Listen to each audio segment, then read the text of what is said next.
உறவுகளே, மீண்டும் ஒரு உலக நகர்வுகள் நிகழ்வினூடாக உங்கள் அனைவரையும் சந்திப்பதில் மகிழ்ச்சி. இன்றைய நிகழ்ச்சியில் நான் இங்கு ஆஸ்திரேலியாவிலிருந்து அருள், என்னுடன் இங்கிலாந்திலிருந்து இராணுவ புலனாய்வு மற்றும் அரசியல் பொருளாதார ஆய்வாளர் கலாநிதி அருஸ் பங்கு பெற்றுகின்றார். வணக்கம் அருஸ். வணக்கம் அருள். இலக்கு நேர்களுக்கு அன்பு கலந்த வணக்கம். குறிப்பாக இப்பொழுது ஈரானின் மீது திருப்ப 8வது கட்ட தாக்குதலையும் அமெரிக்கா தொடர்ந்து நடத்தி கொண்டிருக்கிறது. குறிப்பாக பாலங்கள், பொதுமக்களின் இலக்குகள், எண்ணெய் வயல்கள், துறைமுகங்கள் என்று எல்லாமே பொதுமக்கள் சார்ந்த தாக்குதலாக இருக்கிறது. பல இடங்களிலே பற்றி எறிவதான படங்கள் வருகின்றன. மேற்கத்திய செய்தி ஊடகங்களின் தகவல்களை பார்த்தால் ஏதோ ஈரான் முழுவதும் பற்றி எறிவது போலத்தான் கூறுகிறார்கள். ஆனால் ஈரானின் பதில் தாக்குதல் அதைவிட மோசமாக இப்பொழுது இந்த அமெரிக்காவின் தளம் எங்கெங்கெல்லாம் இருந்தது, எங்கெங்கெல்லாம் இருக்கிறது என்ற வகையிலே அவர்களும் துரத்தி தாக்குவதாக தெரிகிறது. நாங்கள் நேற்றைய பதிவில் கூட குறிப்பிட்டிருந்தோம், அமெரிக்கா தனது பாதுகாப்பு படையினர், அதாவது இராணுவத்துக்கு கூறியிருக்கிறது, குறிப்பாக இந்த மத்திய கிழக்கில் இராணுவம் வாங்கல் உள்ள இராணுவத்துக்கு தயாராக இருங்கள் பங்கருக்கு ஓடுவதற்கு என்று. எனக்கு இந்த ஞாபகம் வருது, நாங்கள் யுத்த காலத்திலே பங்கர் வெட்டி போட்டிருந்த காலம் தான் எனக்கு ஞாபகம் வந்தது. அதே நிலைமை இப்ப தொடர்கிறது. அது நேற்று ஈரான் இன்னொன்றையும் கூறியிருந்தது, மக்களை அமெரிக்க இராணுவ முகாம்களிலிருந்து விலகியிருங்கள் என்று. இன்றைக்கு அதே கருத்தை அமெரிக்காவே இராணுவத்துக்கு கூறியிருப்பதாக தகவல் வந்திருக்கிறது. இந்த முழுமையான விவரங்களை நேயர்களுக்கு தெளிவாக கூறுங்கள். நீங்கள் சொன்னது போலதான். என்னென்று சொன்னால், நேற்று அந்த விழுந்த ஈரான் ஏவுகணைகள், பேட்ரியாட் ரக ஏவுகணைகள், ஜோர்டானை பொறுத்தவரையில் ஜோர்டான் மிகவும் முக்கியமான தளம். என்னென்று சொன்னால், இந்த வளைகுடா நாடுகளில் இருக்கின்ற தளங்களில் இருந்த படையினரை அமெரிக்கா அங்குதான் அதிக அளவில் கொண்டு போய் குவித்திருந்தது. அந்த தளம்தான், ஜோர்டான் தளம்தான் அமெரிக்காவின் கட்டளை மையமாகவும் மறைமுகமான கட்டளை மையமாகவும் இயங்கியிருந்தது. அங்கிருக்கின்ற அவர்களின் ஒரு அனைத்துலக விமான நிலையம், அகபாவில் இருக்கின்ற அனைத்துலக விமான நிலையத்தையும் அவர்களின் துறைமுகத்தையும் கூட அமெரிக்கா தனது இராணுவ தளமாக மாற்றியிருந்தது. நேற்று இடம்பெற்ற தாக்குதலில் பெருமளவான பேட்ரியாட் ஏவுகணைகளை பயன்படுத்தினால், நீங்கள் அந்த வீடியோவை பார்த்தால் தெரியும், பல ஏவுகணைகள் போகின்றன மேல, எதுவும் அந்த ஈரான் ஏவுகணைக்கு கிட்ட கூட போகவில்லை. அதுகள் மேலே செல்கின்றன. இது தந்த இலக்கை துல்லியமாக தாக்கி விட்டது.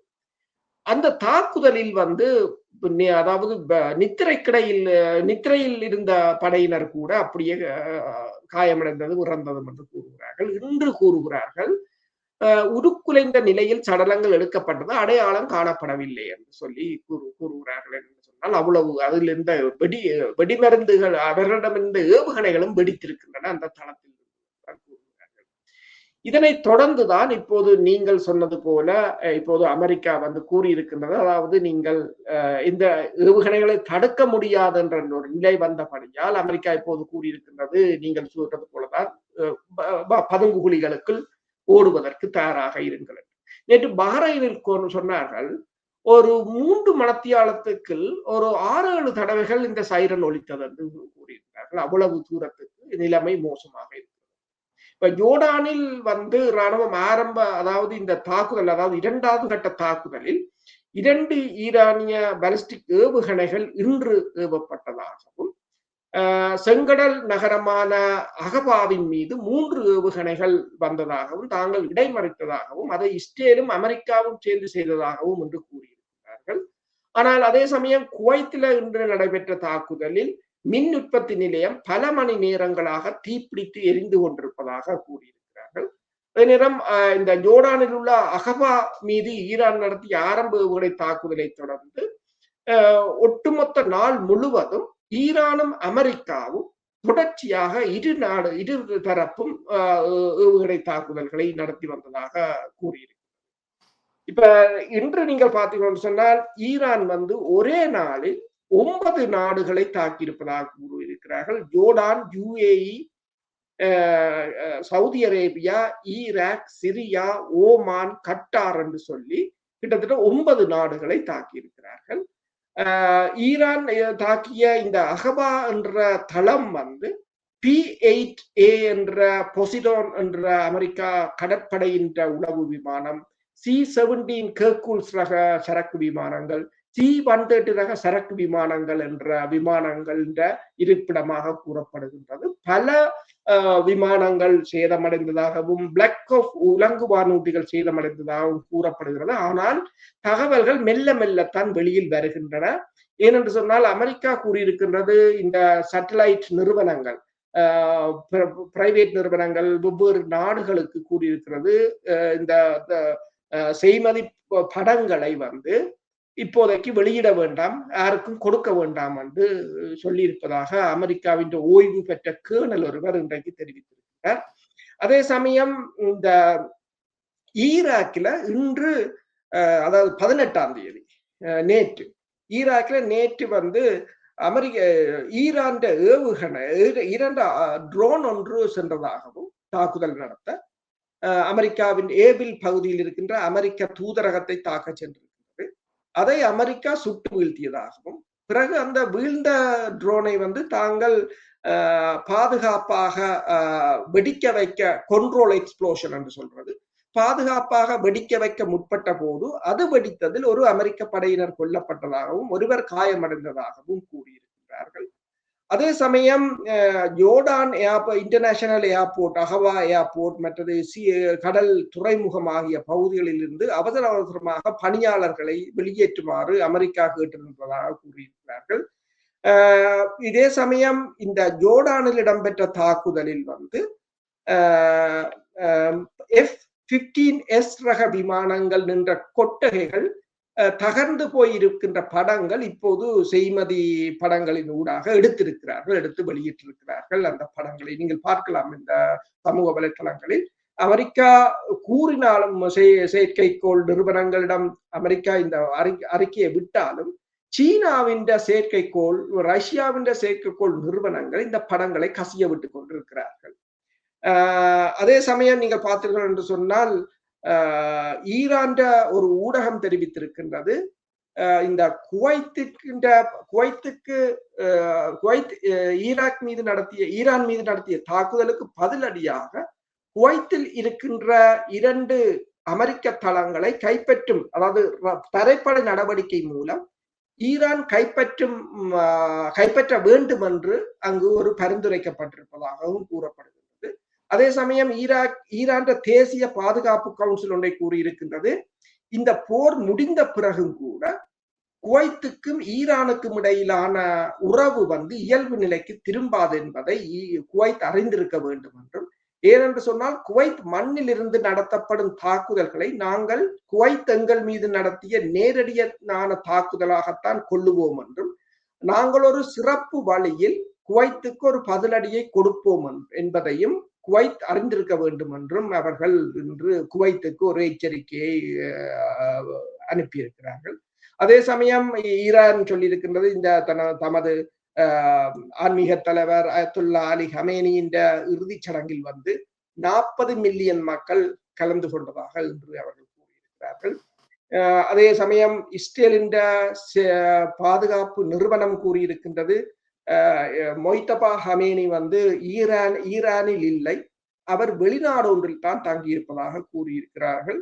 அதை சவுதி அரேபியாவின் தொலைக்காட்சி அந்த செய்தியை ஒளிபரப்பி இருக்கின்றது. ஆனால் அப்பாஸ் அரக்சி ஈரான் வெளிவார அமைச்சர் கூறியிருக்கின்றார், அப்படியில் அவர் கூறுகிற சொன்னால் அண்மையில் உயர் அதிகாரிகளுக்கு அவர் ஒரு கூட்டத்தை வைத்ததாகவும் அதன் போது தான் அவரை சந்தித்து பேசியதாகவும் கூறியிருக்கிறார். ஆனால் ஈராக்கின் பிரதமர் கூறியிருக்கின்றார் தான் ஈரான் ஆன்மீக தலைவருடன் ஒரு சந்திப்புக்கு நேரம் கேட்டதாகவும், ஆனால் அதை ஈரான் மறுத்து விட்டது என்றும் கூறியிருக்கிறார். ஈரானுக்கு கடந்த கால அனுபவங்கள் இருக்கின்றன. அதாவது எங்கே எல்லாம் தலைவர்கள் தோன்றுகிறார்களோ அங்க இடத்திலே எவ்வளவு மக்கள் இருக்கிறார்கள், குழந்தைகள் இருக்கிறார்கள், பொருளாதாரத்தை பற்றி பார்க்காமல் தாக்கக்கூடியவர்கள். அதுவும் குறிப்பாக இந்த இஸ்ரேல் அமெரிக்க கூட்டு தாக்குதல்களிலே தான் அண்மையில் அயத்துல்லா அலி கொமனி அவர்கள் இறந்திருந்தார். அதனால் அவர் வெளியிலே வராமல் இருப்பதற்கான நியாயம் இருக்கின்றது. அப்படியே அவர் இறந்திருந்தால் நிச்சயமாக அது மேற்கத்திய ஊடகங்களிலே அமெரிக்காவின் சிஐக்கோ அல்லது மொசாட் அமைப்புக்கோ தெரிய வந்து அதனை பெரிதுபடுத்தி இருப்பார்கள். இப்ப என்னுடைய கேள்வி என்னவென்றால், அதாவது ஈரான் வந்து அயல் நாடுகளில் இப்போது நீங்கள் பல நாடுகளை தாக்கி இருக்கிறது என்று கூறுகிறீர்கள். ஈரான் செய்யக்கூடிய அந்த ஒன்று மட்டும்தானே. அமெரிக்கா தாக்குகிறது அல்ல இஸ்ரேல் சேர்ந்து தாக்குகிறது என்பதற்காக அமெரிக்காவை சென்றவர்கள் தாக்க முடியாது. ஏதோ ஒரு காரணத்துக்காக அதையும் நான் வேறு வினாவாக கேட்கிறேன். இஸ்ரேலை தாக்காமல் இருக்கிறார்கள். அமெரிக்காவுக்கு சென்று இவர்களால் தாக்க முடியாது. அதனால் அவர்களை பொறுத்த வரைக்கும் அண்டை நாடுகளை தாக்குறார்கள். ஏனென்றால் இந்த அண்டை நாடுகள் வெறும் இப்பொழுது யுத்தத்துக்கு உதவி செய்பவர்கள் அல்ல. இவ்வளவு காலமும் ஈரானுக்கு எதிராக ஒரு வலை விரிப்பதற்கு அல்ல ஈரானை சுற்றி வளைப்பதற்கு தளம் கொடுத்தவர்கள்.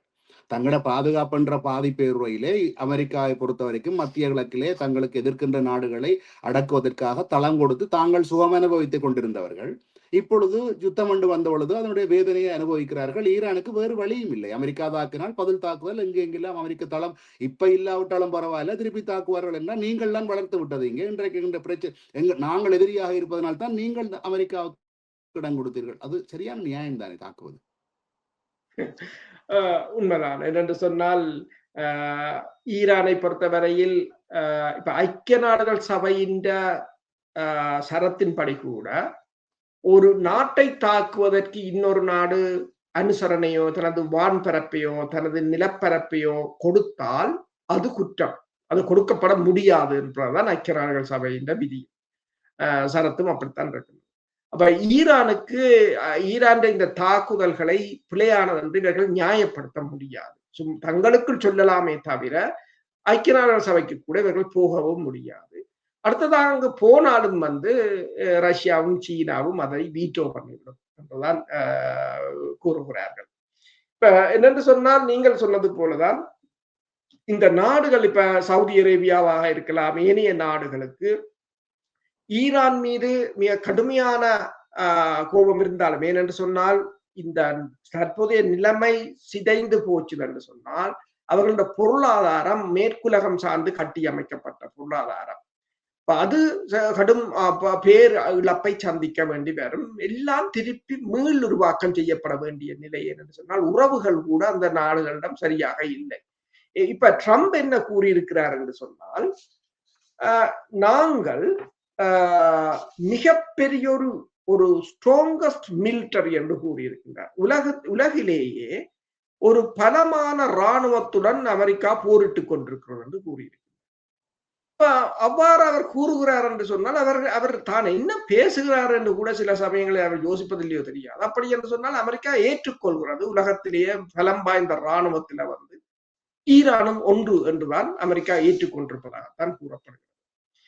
இப்ப இந்த ஈரான் மீதான தரைவழி படையெடுப்பு இப்ப இஸ்ரேலிய ஊடகங்கள் பல போட்டிருக்கின்றன. ஈரான் மீது எவ்வாறு தரைவழி தாக்குதலை நடத்துவது அதில் Saudi Arabia Kuwait Khattar UAE இதுகளில் இருந்துதான் அந்த தரைப்படை நடவடிக்கையை ஆரம்பிப்பதற்கான மேப் ஒன்றை போட்டிருக்கிறார்கள்.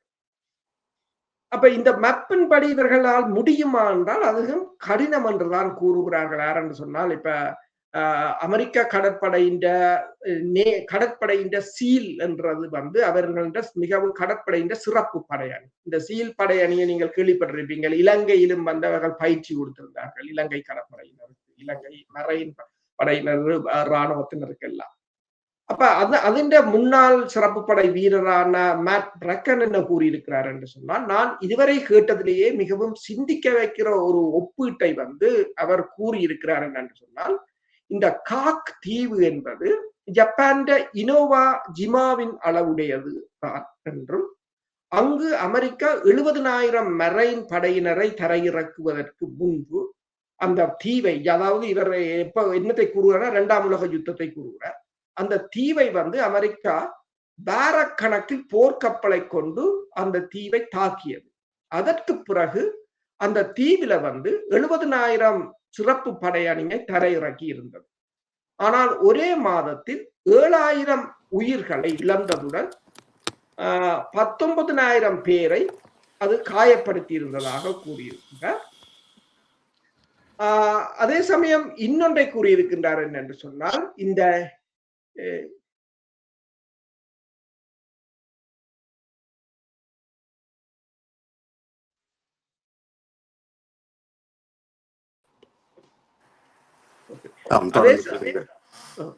அதே சமயம் இன்னொன்றையும் கூறியிருக்கிறார் என்று சொன்னால் இந்த ஹெய்சம் தீவு என்றது ஒக்கினோவாவை விட பெரியது. ஒக்கினோவாவை கைப்பற்றுவதற்கு 3 மாதங்கள் ஆனதுடன் 12,000 அமெரிக்க படையினர் அங்கு கொல்லப்பட்டிருந்தார்கள். ஈரானுக்கு இந்த தீவுகளில், அதாவது ஈரான் என்ற தற்போது சிரிக் தீவாக இருக்கலாம், ஹெசைன் தீவாக இருக்கலாம், இந்த தீவுகளில் சுரங்கம் தோண்டவும், அதாவது பதுங்கு குழிகளை அமைக்கவும் அமெரிக்காவின் தந்திரங்களை நன்றாக கற்றுக்கொண்டு துல்லியமாக அந்த சூழ்நிலைக்கு தங்களை தயார்படுத்தவும் பல 10 ஆண்டுகள் அவகாசம் இருந்தது என்றும், மேலும் இரண்டாம் உலகப் போரில் இருந்த ஜப்பானை போல் அல்லாமல் அவர்கள் பாரசீக வளைகுடாவின் ஒவ்வொரு அங்குலத்தையும் துல்லியமாக ஏவுகணைகளால் தாக்கக்கூடிய ஒரு நிலையில் இருக்கிறார்கள் என்றும், நாம் ஈரானுக்குள் சென்றால் நாம் அனுப்பும் அனைத்து படையினரையும் இழக்க வேண்டித்தான் வரும் என்று தான் நினைப்பதாகவும், நாம் எவ்வளவு அதிகமாக அனுப்புகிறோமோ அவ்வளவு அதிகமாக இழப்போம், மேலும் உள்ளே வாருங்கள், உங்களை நாங்கள் வரவேற்க காத்திருக்கிறோம் என்று ஈரானியர்கள் வெளிப்படையாக கூறி வருவதன் காரணமும் அதுதான் என்றும், அதாவது பகுத்தறிவு என்பது காற்றில் பறக்க விட்டது என்றும், இன்று அதாவது இது அதாவது இந்த பகுத்தறிவு காற்றிலே பறந்து விட்டது என்று ஏன் தான் கூறுகிறார் என்று சொன்னால், இந்த பிப்ரவரி 28 அன்று நடந்த ஒரு திடீர் தாக்குதலில் இருந்து தொடங்கியதுதான் இந்த பேரழிவு என்றும், எனவே எதையும் நாங்கள் நிராகரித்து விட முடியாது என்றும் அவர் கூறியிருக்கிறார். அப்ப இந்த தகவலை அவர் ஏன் கூறுகிறார் என்று சொன்னால், இது இந்த வளைகுடா நாடுகள் அமெரிக்காவின் இந்த தரைப்படைக்கு வளைகுடா நாடுகள் தரை இறங்குமாக இருந்தால் இவ்வாறான ஒரு நிலைமைதான் ஏற்படும். கலிப்பொலி தரையிறக்கம் என்று சொல்லி இந்த நேச நாடுகள் துருக்கியிலே ஒரு தடவை போல் இறங்கி படுதோல்வி அடைந்து நிறைய உயிரிழப்புகள் சந்தித்தார்கள். இங்கே கூட கலிப்பொலி நினைவிடம் என்று சொல்லி ஆஸ்திரேலியா நியூசிலாந்து படைகள் சென்று இறந்தமைக்காக அன்சாக் டே என்று கூட அனுஷ்டிப்பார்கள் நினைக்கிறேன்.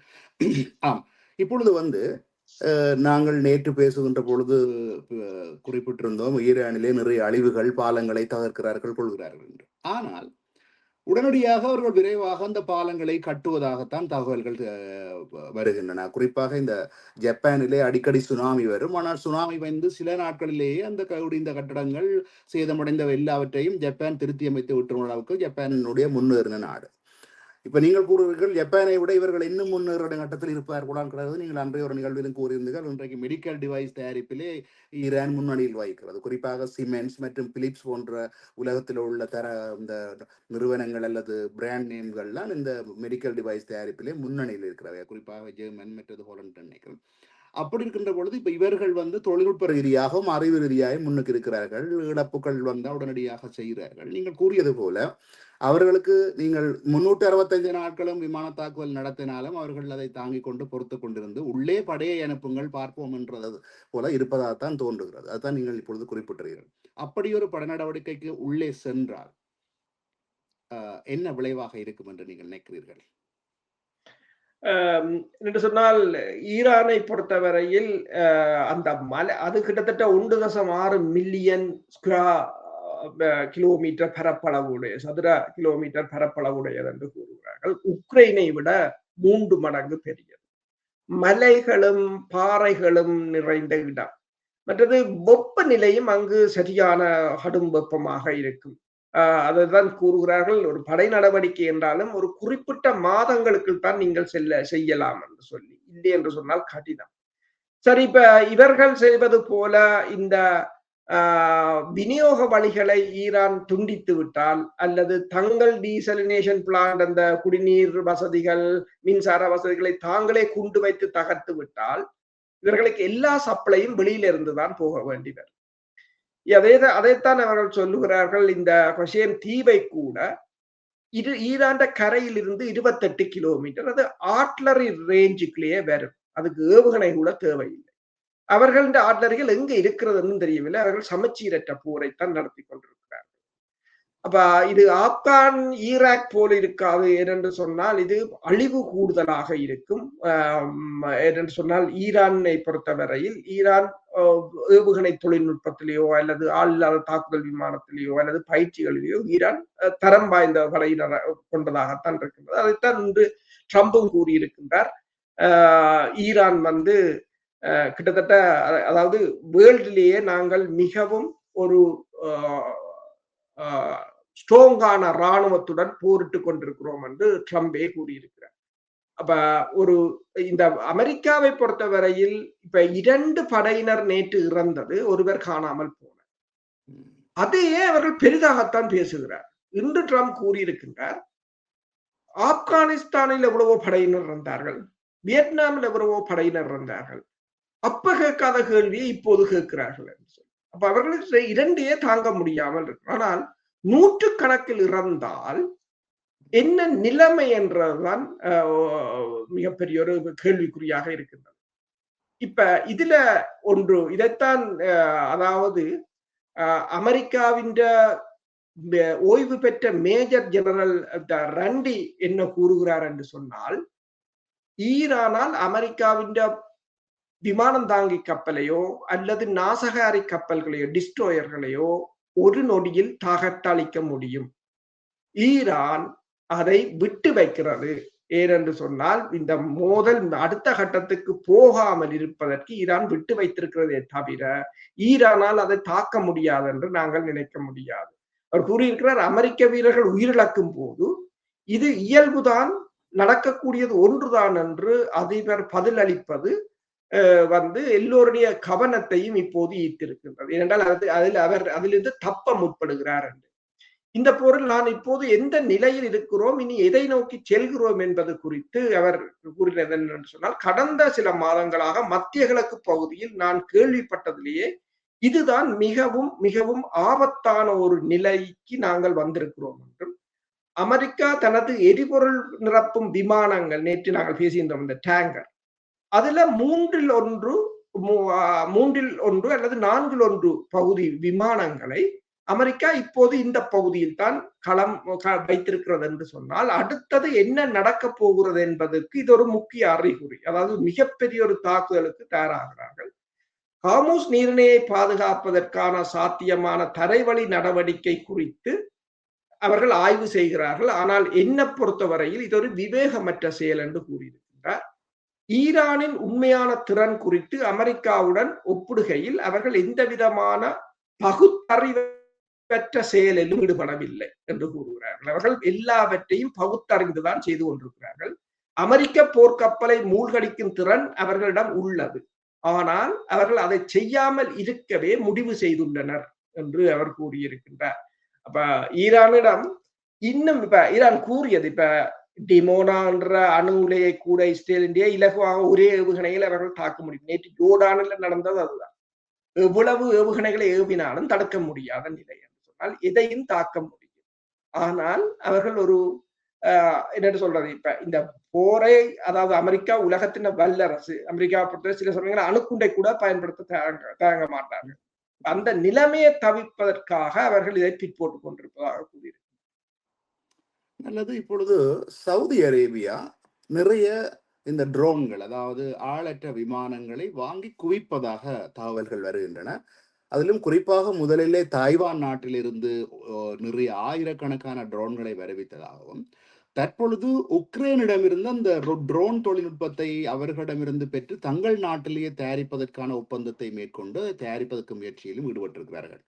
இந்த சவுதியினுடைய நோக்கம் ஈரானுக்கு எதிராக தாங்களும் ஒரு வல்லரசாக அல்லது ஈரானுக்கு சமனான பலம் உள்ளதாக வளர்வதா, அல்லது ஈரானை எதிர்கொள்வதற்காகவா, அல்லது ஈரானுக்கு மறுபக்கம் இந்த ஏமனில் இருக்கிற ஹவுதிகளில் உள்ள தாக்குதல்கள் லட்சங்கள் எப்பொழுதும் இருக்கின்றன, அதை சமாளிப்பதற்காகவா இந்த முன்னேற்பாடுகள்? குறிப்பாக இந்த ஏமன் என்பது சவுதியினுடைய ஒரு பகுதி. அது ஏற்கனவே பல பகுதிகளை சவுதி ஒரு பக்கம் கைப்பற்றி விட்டது, ஐக்கிய அரபு அமீரகம் ஒரு பக்கம் கைப்பற்றி விட்டது. ஏற்கனவே அது மத்திய கிழக்கில் உள்ள ஒரு வறுமைப்பட்ட நாடுகளிலே அது உண்டு. அப்ப அந்த நாட்டுல இருந்து பெரிய அச்சுறுத்தல் இருப்பதாக தோன்றவில்லை. இந்த ஹவுதிகளுக்கு ஈரான் கொடுக்கும் ஆயுதங்கள் அது இப்ப ஈரான் சொல்லும் இடங்களுக்கு அடிக்கிறார்களே தவிர இப்ப சவுதி மீது தாக்கினதாக பெரிதாக இல்லை. அப்ப இந்த சவுதியினுடைய இந்த தயாரிப்பு வேலை முழுக்க முழுக்க ஈரானுக்கு எதிரானதாக இருக்கிறதா? அப்படியா? சவுதி என்பதால் என்னென்று சொன்னால், இந்த வளைகுடா பிராந்தியத்தில் இவ்வளவு காலமும் அவர்கள் அமெரிக்கா தங்களை பாதுகாக்கும் என்ற ஒரு தோற்றப்பாடு இருந்தது. அந்த நிலைமையை அமெரிக்காவை கெடுத்து விட்டது. இப்போது அவர்களுக்கு விளங்குகிறது அமெரிக்காவால் தங்களை பாதுகாக்க முடியாது. சரி, அமெரிக்கா ஆயுதங்களை வைத்திருந்தாலும் அது அமெரிக்கா நினைத்த பாட்டுக்கு அதை பயன்படுத்த விடாது, பார்ட்ஸ்களை கொடுக்காது என்ற பல கட்டுப்பாடுகள் இருக்கு. இப்போதுதான் அவர்கள் யோசிக்கிறார்கள், நாங்கள் சுயமாக எங்களுக்கான கட்டமைப்பை உருவாக்க வேண்டும். எனவேதான் பாகிஸ்தானுடன் பேரம் பேசியிருந்தார்கள். பாகிஸ்தான் உள்ளுக்கு வந்தது தனியா F-16 விமானங்களை வழங்கி பாதுகாப்பு வழங்கவும் பாகிஸ்தான் ராணுவம் 10,000 ராணுவத்தை இறக்கியிருந்தது சவுதி அரேபியா. அது மட்டுமல்லாது பாகிஸ்தானிடமிருந்து அணுசக்தி தொழில்நுட்பத்தையும் பெறுவதற்கு சவுதி அரேபியா முற்பட்டிருந்தது. உக்ரைனிடமிருந்து ட்ரோன்களை பெறுவதற்கு, அதற்குரிய உதிரிப்பாகங்கள் இந்த மைக்ரோ சிப்ஸ்களை தாய்வானிடமிருந்து பெறுவதற்கும் சவுதியும் முற்பட்டிருக்கிறார். அதாவது சவுதி அரேபியா தன்னைத்தானே ஈரானை போல் தன்னை ஒரு பலமான சக்தியாக வடிவமைக்க இப்போது சவுதி அரேபியா முற்பட்டு நிற்கின்றது. இப்போதுதான் அவர்களுக்கு விளங்குகிறது ஈரான் தன்னை எவ்வளவு தூரத்துக்கு இண்டிபெண்டாக எவ்வளவு தூரத்துக்கு தன்னை வலுப்படுத்தி இருக்கிறது என்றதை விளங்கி இருக்கிறது. அப்ப இது அமெரிக்காவுக்கு மிகப்பெரிய ஒரு சிக்கல். என்னென்னு சொன்னால் தங்கள கூட்டணி நாடுகள் தங்கள் மீது நம்பிக்கை இழந்து மெல்ல மெல்ல விலகுகிறார்கள். இப்போது அமெரிக்காவை நீங்கள் பார்த்தீங்கன்னு சொன்னால் எல்லோரும் கூறுவது என்னென்னு சொன்னால் அணுசக்தி தொடர்பாக கதைப்பதில்லை, ஹோமோஸ் தொடர்பாக தான் பேசுகிறார். அப்ப கேட்கிறாங்க, இந்த போர் என்னத்துக்கு ஆரம்பிச்சது? அணுக்குண்டை தயாரிக்க கூடாது, யுரேனியத்தை எடுக்கணும். ஆனால் இப்ப நீங்கள் கதைக்கிறது என்ன? ஹோமோஸை துறக்கிறதோ வரி வாங்குறதோ, நீ அங்கத்த பக்கம் வச்சுட்டு நான் இந்த பக்கம் வச்சிருக்கணும், அதுதான் முக்கியமாக இருக்கிறது. அப்ப சவுதி அரேபியா கொண்டு விளங்குகிறது ஈரானை இவர்கள் அணுசக்தியை தயாரிக்க விடப்போகிறார்கள். அல்லது ஈரான் என்று சொன்னால் கடந்த வாரம் இந்த ஐக்கிய நாடுகள் சபையின் அணுசக்தி பிரிவின் தலைவர் ஈரானுக்கு ஆய்வுகள் செய்ய வேண்டும் என்று கேட்டதுக்கு ஈரான் சொல்லிவிடும், மறந்து ஈரான் சொல்லி இனிமேல் உங்களுக்கு விட போறது இல்லை என்று சொல்லிவிட்டது. ஈரான் இனி ஒன்றையும் விடாது என்று தெரியுது. அப்ப சவுதி அரேபியாவுக்கு இப்ப ஈரான் அணுக்குண்டை வைத்திருந்தால் சவுதி அரேபியா தானும் வைத்திருக்க வேண்டும் என்றுதான் இப்போது விரும்பும். அது ஒரு பிரச்சனை என்னன்னு சொன்னால் இப்ப பாகிஸ்தானும் இந்தியாவும் போல. அப்ப அதை பாகிஸ்தானிடம் இருந்து சவுதி அரேபியா பெற்றுவிட்டால் அமெரிக்காவுக்கு சவுதி அரேபியா மீது எந்த பிடியும் இருக்காது. எனவேதான் இப்ப CNN ஒரு செய்தியை போட்டிருக்கிறது, மேற்குலகத்தின் இரட்டை நிலைப்பாடுகளும் பாசாங்கு தன்மையும் இப்போது வெளிப்பட்டிருப்பதாக தான் CNN அதுக்கு ஒரு தலையங்கத்தை போட்டிருக்கிறது. அது என்ன சொல்கிறது என்று சொன்னால், ட்ரம்ப் நிர்வாகம் சவுதி அரேபியாவுடன் ஒரு அணுசக்தி ஒத்துழைப்பு ஒப்பந்தத்தை உருவாக்கி வருகிறது என்றும், இது யுரேனியத்தை செறிவூட்ட அந்த நாட்டை அனுமதிக்கும் என்றும், இந்த ஒப்பந்தம் சவுதி அரேபியா தனது குடிசார் அணுசக்தி திட்டத்துக்கான யுரேனியத்தை செறிவூட்ட அனுமதிக்கும் என்றும், இந்த ஒப்பந்தம் இறுதி செய்யப்பட்டிருந்தாலும் அது இன்னும் ட்ரம்பின் கையெழுத்திடப்படவில்லை என்றும் மற்றும் காங்கிரசிடம் சமர்ப்பிக்கப்படவில்லை என்றும் கூறியிருக்கிறது.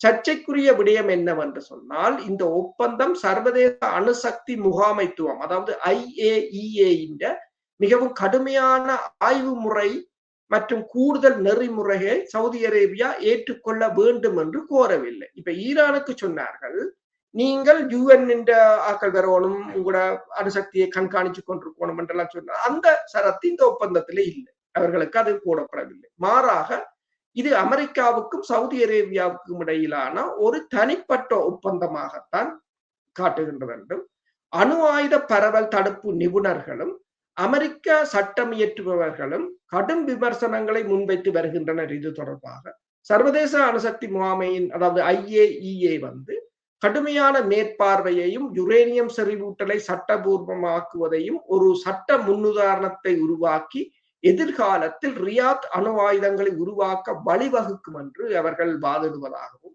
அமெரிக்காவில் உள்ள இந்த ஒப்பந்தத்தின் ஆதரவாளர்கள் இது பொருளாதார நன்மைகளை வழங்குவதாக வாதிடுகிறார்கள் என்றும், அதாவது அமெரிக்கா அணுசக்தி துறைக்கு பில்லியன் கணக்கான டாலர் முதலீடுகளை ஈர்ப்பதுடன் ரஷ்யா அல்லது சீனா போன்ற நாடுகள் சவுதி அரேபியாவுக்கு உதவி செய்வதற்கு முன்னர் அமெரிக்கா அந்த உதவியை செய்து அவர்களுடைய நுழைவை தடுக்கிறது என்று இவர்கள் அதுக்கு தங்களை ஜஸ்டிஃபை பண்ணுகிறார்கள் அல்லது எதிர்வாதத்தை செய்கிறார்கள் என்றும், ஈரானின் அணுசக்தி திட்டத்தையும் யுரேனியம் செறிவூட்டலையும் முற்றிலும் நிறுத்துவதற்காக வாஷிங்டன் பல தசாப்தங்களாக அதன் மீது கடுமையான பொருளாதார மற்றும் அரசியல் தடைகளை விதித்து வருகிறது.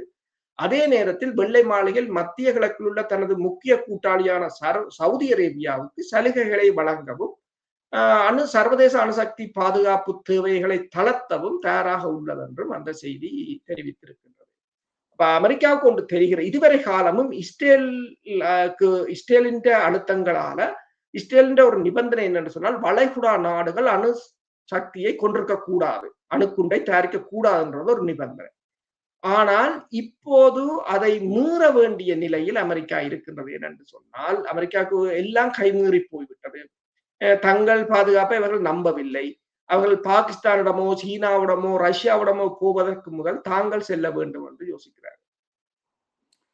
சரி, நீங்களும் நானும் பேசிக் கொண்டிருக்கின்ற சந்தர்ப்பத்திலே உலகக்கிண்ண கால்பந்தாட்ட இறுதிப் போட்டி முடிவடைந்து, அதனை கண்ணாடி கூட்டுக்குள்ளே பார்த்துக் கொண்டிருந்த டொனால்ட் ட்ரம்ப் அவர்கள் இப்பொழுது பரிசு வழங்கிக் கொண்டிருக்கிறார். அவர் சுதந்திரமாக நடமாடிக் கொண்டிருக்கின்றார். ஆனால் ஈரானினுடைய தலைவர் அவர் ஒளிந்திருந்து வாழ வேண்டிய சூழ்நிலையில் இருக்கிறார். காலங்கள் மாறுகின்ற பொழுது இந்த காட்சிகளும் மாறக்கூடும். ஒரு நாளைக்கு வெறும் ஒளிந்து வாழ வேண்டிய சூழ்நிலைகள் வரலாம். அவ்வாறு கூட வரலாறுகள் இருக்கின்றன. சரி, இப்பொழுது பார்ப்போம். இந்த ஆஸ்திரேலிய பிரதமர் லிண்ட்சே கிரஹாமினுடைய அவருடைய மரண வீட்டுக்கு அமெரிக்காவுக்கு செல்வதாக தாமதமாக இருந்தது. அது என்ன எவ்வாறு இருக்கிறது மற்றும் இஸ்ரேலிய நிலைமைகள் எவ்வாறு இருக்கின்றன என்பதை தகவல்களை நேயர்களுக்கு வழங்குங்கள். இஸ்ரேலிய இஸ்ரேலின் நீர்மூழ்கி கப்பல் இப்போது எலியட் துறைமுகத்துக்கு வந்திருப்பதாகவும், இந்த ஈரான் ஜோர்டானை தாக்கிய பிறகு, ஏனென்றால் ஜோர்டான் தான் இஸ்ரேலுக்கான பாதுகாப்பு, இறுதி பாதுகாப்பு வலயம். ஜோர்டானை தாண்டி ஏவுகணைகள் செல்ல முடியாது. இந்த நாடுகள் தான் இஸ்ரேலை பாதுகாப்பது, அதாவது இன்டர்செப்டர். இப்போ அந்த தடையை ஈரான் உடைக்கிறது. அதை உடைத்த பிற்பாடு இஸ்ரேலின் நீர்மூழ்கி கப்பல் இப்போது எலியட் துறைமுகத்தை நோக்கி நகர்ந்திருப்பதாக கூறியிருக்கிறார்கள். அதன் நோக்கம் என்ன என்று தெரியவில்லை என்று கூறியிருக்கிறார்கள். அதே சமயம் இஸ்ரேலின் பாதுகாப்பு அமைச்சர் காட்ஸ் கூறியிருக்கிறார் என்று சொன்னால், ஈரான் இஸ்ரேல் மீது ஏவுகணை தாக்குதலை தொடங்கினால் நாங்கள் நிபந்தனையற்ற சக்தி வாய்ந்த தாக்குதல்களை நடத்தி பதிலடி கொடுப்போம் என்று கூறியிருக்கிறார். நீங்கள் சொன்னது போல இஸ்ரேலின் பிரதமர் பெஞ்சமின் நெத்தனியாகு வந்து இந்த மாதத்தின் இறுதியில் தான் அவர் இறுதி சடங்கு என்றும் அங்கு அப்போதுதான் அவர் அங்கு போக இருப்பதாகவும் கூறப்படுகிறது. அதே நேரம் இந்த உலக கோப்பை கிண்ணத்தில் வந்து 2 நாடுகள் தான் மிக அதிகமாக அர்ஜென்டினாவுக்கு ஆதரவு கொடுத்தவர்கள். ஒன்று இஸ்ரேல், 2வது அமெரிக்கா. அமெரிக்க அதிபர் இன்று பேசும்போது கூட அர்ஜென்டினாவின் உதைபந்தாட்ட வீரர் மெர்சியை பற்றி அதிகம் புகழ்ந்து பேசியிருந்தார். இஸ்ரேலிய பிரதமர் ஒரு பந்தை வைத்துக் கொண்டு தான் இஸ்ரேலிய பிரதமர் நேரடியாகவே தான் அர்ஜென்டினாவுக்கு தான் ஆதரவாக இருப்பேன் என்று. இஸ்ரேலின் மிகவும் மோசமாக, அதாவது ஐரோப்பிய ஒன்றியங்களால் தடை செய்யப்பட்டிருந்த 2 அமைச்சர்கள், ஒன்று நிதி அமைச்சர், மற்றது உள்துறை பாதுகாப்பு அமைச்சர், இருவரும் இன்று உலகக்கோப்பை கிண்ணத்தை தூக்கி அதன் மொடலை தூக்கி வைத்துக் கொண்டு நாங்கள் அர்ஜென்டினாவுக்கு தான் சப்போர்ட்டை வழங்குகிறோம் என்று கூறியிருந்தார். ஆனால் எல்லாவற்றுக்கும் மறுதலையாக முடிவு வந்து மாறிவிட்டது. ஸ்பெயின் தான் இந்த முறை அதை கைப்பற்றி இருக்கின்றது. ட்ரம்புக்கும் அது ஒரு சகிக்க முடியாது. ஏனென்று நாங்கள் நேற்று இந்த யூடியூப் சேனலில் பேசியிருந்தோம். அதாவது ஸ்பெயினுக்கு இஸ்ரேலிய பிரதமர் மறைமுகமாக எச்சரிக்கை விடுத்திருந்தார். என்னென்று சொன்னால், உங்கள் நாட்டில் ரயில்வே தண்டவாளங்கள் திடீரென்று சிதைந்து போகலாம் என்றெல்லாம் மிரட்டலை விடுத்திருந்தார். அதே போலதான் அமெரிக்க அதிபருக்கும் ஸ்பெயினுக்கும் ஆகாது. என்னென்னு சொன்னால், ஸ்பெயின் வந்து இந்த ஈரான் போரில் எதிராகவே நின்றது. ஆனால் வெளிப்படையாகவே எதிர்ப்பு தெரிவித்த நாடுகள் வெளிப்படையாகவே எதிர்ப்பு தெரிவித்திருந்தது. ஏன் ஸ்பெயினை நேட்டோவில் இருந்து நீக்க வேண்டும் என்று கூறியிருந்தார் அமெரிக்க அதிபர். ஆனால் அது சாத்தியமில்லை என்று கூறியிருந்தார்கள் நேட்டோ. ஆனால் இன்று அவர்களுக்கு தனது கையால் பரிசை வழங்க வேண்டிய ஒரு நிலைமை வந்தது வந்து அவருக்கு அது ஏற்புடையதாக இருந்திருக்காது. ஆனால் ஒன்றும் செய்ய முடியாத ஒரு நிலையாகத்தான் இருக்கின்றது. இதே சமயம் இந்த அசர்பைசான் வந்து அசர்பைசானின் அதிபர் வந்து அதிபர் அலியோவின் ஆலோசகர் ஹிக்மெட் ஹஜிஜோ, இவர் வந்து அதாவது இஸ்ரேலின் பிரதமரை தனிப்பட்ட முறையில் தொடர்பு கொண்டதை அடுத்து இந்த ஆர்மேனியா படுகொலைகள் தொடர்பான ஒரு அங்கீகாரத்தை இஸ்ரேலிய நாடாளுமன்றமான நெசட்டில் சமர்ப்பிப்பதற்கு எடுக்கப்பட்ட முடிவை தான் ஒத்தி வைத்திருப்பதாக இப்போது நெத்தனியாகு கூறியிருக்கிறார். அதாவது இந்த வேற நாடுகளில் இருக்கின்ற இனப்படுகொலைகளை இவர்கள் கையாள்வது ஏன் என்று சொன்னால், இந்த நாடுகளை தங்களுக்குள் கொண்டு வருவதற்கு. அதாவது இதை தூக்கினார், அந்த நாடு இப்போது வந்து கலைத்து விட்டது, உடனே கிடப்பில் போட்டு விட்டார். இது ஒரு சிறந்த உதாரணம். 1915ஆம் ஆண்டு நடந்த அந்த இனப்படுகொலையை கூட தற்போதைய 2026ஆம் ஆண்டு இடம்பெறுகின்ற ஒரு பூகோள அரசியல் நெருக்கடியில் பேரம் பேசும் பொருளாக பாவிக்கிறார்களே தவிர அதற்கான தீர்வை கொடுப்பதற்கு அவர்கள் விரும்பவில்லை. நன்றி. இத்துடன் இந்த நிகழ்வை நாங்கள் நிறைவு செய்து கொள்ளவிருக்கின்றோம். மீண்டும் இன்னொரு நிகழ்வில் உங்களை சந்திக்கும் வரை உங்களிடம் விடைபெறுகின்றோம். இந்த இலக்கு வெப் என்கின்ற இந்த யூடியூப் சேனலுக்கு சப்ஸ்கிரைப் செய்து உங்கள் நண்பர்களுக்கும் அறிமுகம் செய்து எங்களுக்கு ஆதரவு தருமாறும் கேட்டுக்கொள்கிறோம். நீங்கள் கூறியது போலதான் இது இலக்கு ஊடக குழுமம் என்றது இலக்கு வேற இதழ் ஒவ்வொரு வாரமும் வருகின்ற வேற இதழ். அது இந்த யூடியூப் சேனல் தான் இந்த சேனல். நீங்கள் மேலதிகமான கட்டுரைகள் செய்திகளை படிக்க வேண்டும் என்று சொன்னால் அந்த வேற இதழை நீங்கள் இலக்கு இணையதளத்தில் பார்க்கலாம். அதில் அதை நீங்கள் வாசிக்கலாம். அதே போல இந்த சேனலை நீங்கள் சப்ஸ்கிரைப் செய்து உங்கள் உறவினர் நண்பர்களுக்கும் அனுப்பி எங்களுக்கு ஆதரவு தந்தால் மேலும் இந்த தகவல்கள் எல்லோரையும் சென்றடைவதற்கு வசதியாக இருக்கும் என்று கூறிக்கொண்டு நன்றி, வணக்கம்.